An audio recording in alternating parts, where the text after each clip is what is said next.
Hey guys, in this video, I will show you how to change phone number in Betway.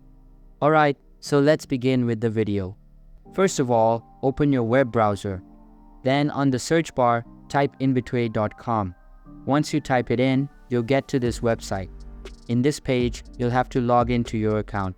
So enter your username and your password on these boxes. And in case if you have forgotten your password, you can click on this link to reset it. Now go ahead and enter your login credentials. Once you do that, click on this login button. Once you are logged into your account, you will get to this home page. Now there is no method where you can update your mobile number by yourself.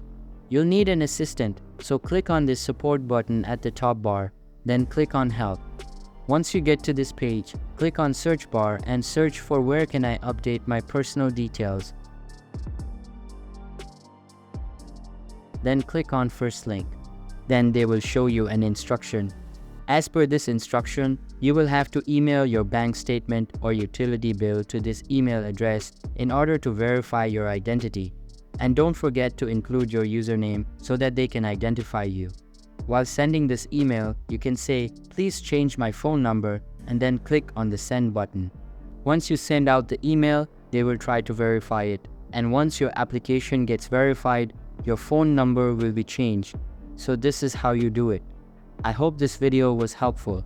Thanks.